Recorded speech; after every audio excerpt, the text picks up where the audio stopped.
everyone, and happy Labor Day.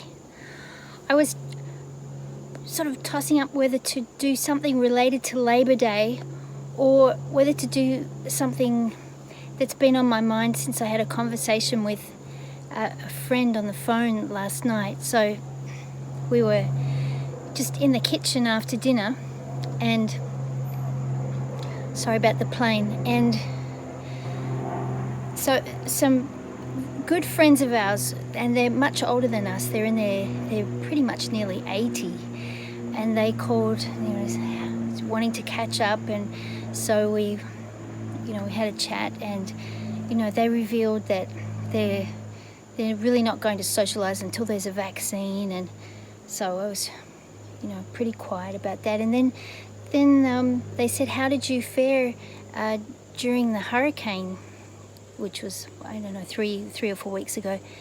And I said, well, we're generally very lucky. The hurricanes come through the neighborhood and they skirt the area, and it was actually a tornado here, and when I opened the back door I could hear the tornado, but it didn't come anywhere near us really.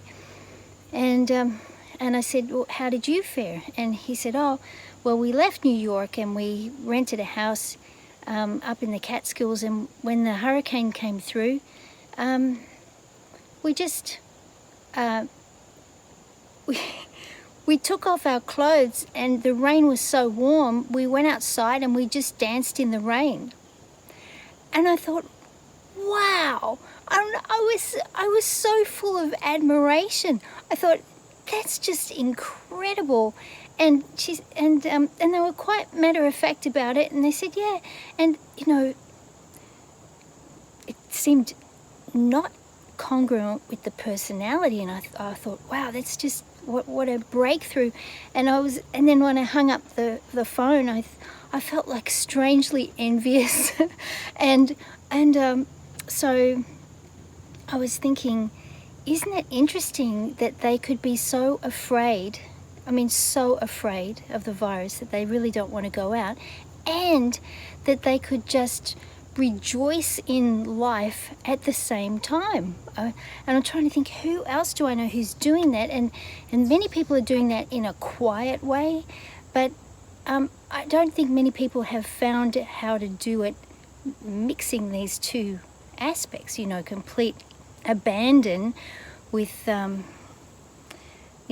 while they're being fearful at the same time. So I thought, what 2 points would cultivate that, like a feeling, not that we're all going to go dancing naked in the rain, but what 2 points would cultivate the feeling of like physical joy while allowing the concerns to be present? And the points that came to mind were low points, because the low points open the barrier between the emotional region, the yin level, and the defensive region, the wei level. So the low points act as a portal between these two levels of qi.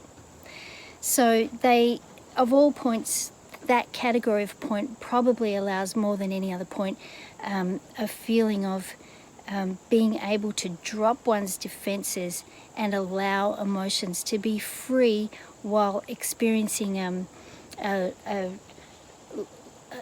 freedom in the physicality which is commanded by Wei Qi. So stomach 40, which is halfway, for those of you who are not acupuncturists, yes, there are a couple who are not acupuncturists, but stomach 40, which is exactly at the midpoint of the shin bone. So if you go halfway down your shin bone on the outside, just about 3/4 of an inch to the outside of the shin bone, that point, stomach 40, is called, it has many names, but one of the names is bountiful earth.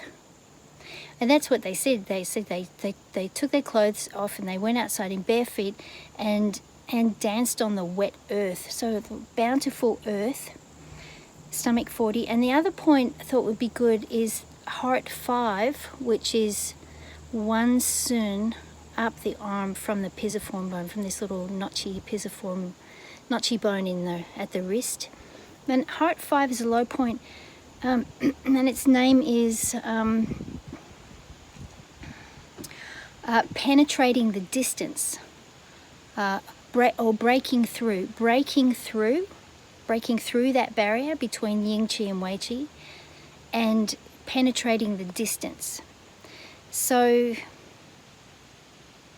I thought that might be a lovely thing to do on the, what is it? Do we say that's the last day of summer? Do we say that? I guess, kind of.